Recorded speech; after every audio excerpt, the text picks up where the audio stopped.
So hello everyone, कैसे आप सब? उम्मीद करता हूँ बढ़िया होंगे। और ये जो वीडियो है इसके अंदर मैं डिस्कशन करने वाला हूँ आपके टाइम टेबल को लेके। आप सभी को पता होगा टाइम टेबल बहुत पहले रिलीज कर दिया गया था और इसके ऊपर मैं एक वीडियो रिकॉर्ड कर चुका हूँ। होप कि आपने वो देखी होगी, और नहीं भी देखी तो इस वीडियो के अंदर भी मैं सारी चीज़ें डिस्कस करने वाला हूँ। तो अगस्त के महीने में आई थिंक आपका जो टाइम टेबल है रिलीज कर दिया गया था, लेकिन तब एक समस्या थी कि जो आपके चुनाव थे उनकी डेट फिक्स नहीं थी कि चुनाव कब होंगे। अगर चुनाव थोड़े लेट होते यानी जनवरी या फरवरी के महीने में होते तो फिर आपके जो पेपर हैं वो मार्च में जाकर होते, लेकिन ऐसा हुआ नहीं। चुनाव अपने टाइम पर हुए और अब दिसंबर में 3 तारीख के करीब उनका रिजल्ट भी आ जाएगा। तो जो आपके 2024 के पेपर थे उनका जो डेट निकल के आई थी फरवरी की एग्जाम की, तो आपके जो एग्जाम हैं वो फरवरी में ही होंगे। यानी जो आपके पेपर हैं वो अब आपको फरवरी में ही देने हैं, है ना। और जो टाइम टेबल है वो मैंने आपको पिछली वीडियो के अंदर भी बताया था, इस वीडियो के अंदर भी बता रहा हूँ। उसको नोट कर लें या तो कॉपी के अंदर, या उसका फोटो ले लें, स्क्रीनशॉट ले लें। ये कच्चा 10वीं वाले विद्यार्थियों का टाइम टेबल है, इसको अच्छे से देख लें। और यहाँ पर ये और बेहतरीन तरीके से लिखा हुआ है क्लास 10th का जो टाइम टेबल है वो, है ना। जो पहला पेपर है आपका हिंदी का होने वाला है, दूसरा पेपर आपका संस्कृत का होगा, तीसरा पेपर आपका गणित का होगा, चौथा पेपर आपका अंग्रेजी का होगा, पांचवा पेपर आपका विज्ञान का होगा और छठवां पेपर आपका सामाजिक विज्ञान का होगा। ये क्रम है, इसको अच्छे से याद रखें। हिंदी के बाद जब संस्कृत का आपका पेपर होगा दूसरा, तो यहाँ पर आपको 4 दिन का गैप देखने को मिलेगा। फिर 9 से 13 तारीख को पेपर होगा आपका, तो आपको फिर से 4 दिन का गैप देखने को मिलेगा। फिर 13 से 19 यानी आपको यहाँ पर 6 दिन का गैप देखने को मिलेगा।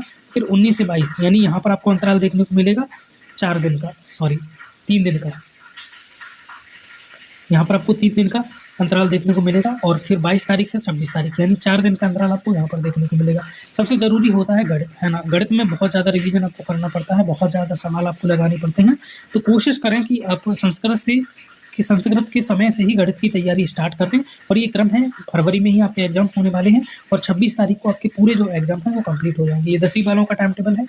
कुछ बच्चे ऐसे भी होते हैं जो मराठी या फिर उर्दू अदर एग्जाम भी देते हैं, तो ये पूरा जो आपके जितने भी 12वीं में सब्जेक्ट 10वीं में सब्जेक्ट होते हैं जिनके पेपर एमपी बोर्ड कंडक्ट कराता है कक्षा 10वीं के अंतर्गत, वो यहाँ पर लिखे हुए हैं। इसका स्क्रीनशॉट ले लें, इसके अलावा और दूसरे सब्जेक्ट है नहीं, ठीक है। ये 12वीं का टाइम टेबल है, इसको भी नोट कर लें। 2024 का जितने भी 12वीं के विद्यार्थी हैं वो, है ना। एक चीज़ और याद रखें, 10वीं वाले हों या 12वीं वाले, 9 बजे आपका जो एग्जाम है वो स्टार्ट होगा, यानी 9 बजे आपकी परीक्षा शुरू होगी, 12 बजे खत्म होगी। 9 से 12 के बीच में ही जो आपसे कॉपी भरवानी होती है, आपका अनुक्रमांक यानी रोल नंबर को भरवाना होता है, या जो भी साइन वाइन करवाने होते हैं, वो सारा कार्य 9 बजे से 12 बजे के मध्य में ही होगा, है ना। तो इस समय आपको 9 बजे से पहले सेंटर पर पहुंचना होगा। 3 घंटे का आपको टाइम देखने को मिलेगा, ठीक है ना। तो पहला पेपर आपका 12वीं वालों का हिंदी का होने वाला है, दूसरा पेपर अंग्रेजी का होगा। अंग्रेजी और हिंदी में आपको 2 दिन का समय मिलेगा, और मुझे भी नहीं लगता कि अंग्रेजी में आपको ज़्यादा समय चाहिए होगा, क्योंकि शुरुआती पेपर है तो इसमें आप पहले से अच्छी तैयारी करोगे। फिर आपका जो फिजिक्स का पेपर है उसमें थोड़ा ज़्यादा समय चाहिए होता है, तो 4 दिन का आपको अच्छा खासा अंतराल देखने को मिलेगा। फिर जो आपका बायोलॉजी का पेपर है वो आपको 4 दिन के अंतराल में देखने को मिलेगा, है ना। फिर आपका संस्कृत का पेपर है वो आपको फिर से 4 दिन के अंतराल में मिलेगा। और फिर जो केमिस्ट्री का पेपर है वो संस्कृत के जस्ट 1 दिन बाद है। तो कोशिश करें कि केमिस्ट्री की जो तैयारी है रसायन विज्ञान की वो बहुत पहले से कर लें, क्योंकि फिजिक्स, केमिस्ट्री और मैथमेटिक्स ये थोड़े टफ सब्जेक्ट है ना, साथ में बायोलॉजी भी, ठीक है। और जो आपका गणित है उसमें आपको 7 दिन का गैप देखने को मिलेगा। 7 दिन का अंतराल बहुत ज़्यादा होता है, इसमें आप अच्छे तरीके से तैयारी कर लोगे। क्षमा चाहता हूँ, थोड़ा सा पीछे बैकग्राउंड हो जा रहा होगा क्योंकि यहाँ पर थोड़ी सी बारिश हो रही है। वैसे भी भारत का मौसम ऐसा ही है आजकल, एमपी बोर्ड एमपी की साइड तो ऐसा ही है, ठीक है। बाकी ये अदर जो भी एग्जाम की तैयारी करने वाले हैं ये स्क्रीनशॉट ले लें। उर्दू, मराठी, कृषि विज्ञान से रिलेटेड जितने भी सब्जेक्ट हैं सबका सब यही है। इससे ज़्यादा आपके एग्जाम होते नहीं हैं, इससे ज़्यादा सब्जेक्ट आपके आते नहीं हैं। तो 10वीं और 12वीं का ये टाइम टेबल है, वही 9 बजे आपका एग्जाम स्टार्ट होगा, 12 बजे खत्म हो जाएगा दोपहर में, ठीक है। 3 घंटे का आपको टाइम मिलेगा। रही बात एडमिट कार्ड की, यानी जो आपके प्रवेश पत्र होते हैं वो अभी रिलीज नहीं किए गए, लेकिन प्रवेश पत्र की तरह ही एडमिट कार्ड की तरह ही होते हैं उनके डुप्लीकेट, जिन्हें कहा जाता है डमी एडमिट कार्ड। ये आपके रिलीज कर दिए गए हैं। ये आपको नहीं मिलते, आपके स्कूल के ऊपर आते हैं, है ना। स्कूल वालों को मिलते हैं और उनमें आपकी ज़्यादा डिटेल नहीं लिखी होती, कुछ बेसिक सी डिटेल लिखी होती हैं आपके नाम वगैरह से रिलेटेड। लेकिन ये इस बात का संकेत है कि अब आपके जो एडमिट कार्ड है वो भी जल्दी ही रिलीज कर दिए जाएंगे, ठीक है। आप उनको ऑनलाइन भी देख सकते हो, फिर ऑफलाइन भी आप स्कूल से जाकर ले सकते हो। रही बात क्वेश्चन बैंक की, तो इस साल का अभी क्वेश्चन बैंक आया नहीं है।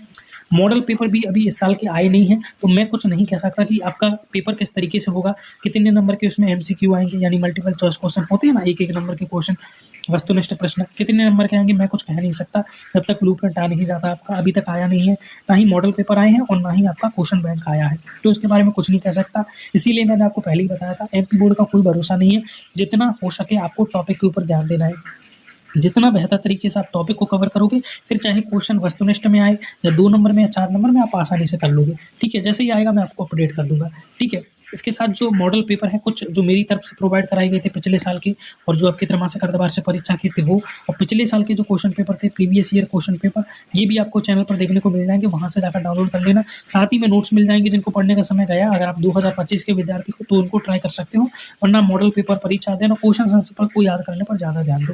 ठीक है, मैं मिलता हूँ आपसे किसी अगली वीडियो में, तब तक के लिए गुड बाय, जय हिंद एंड राधे राधे।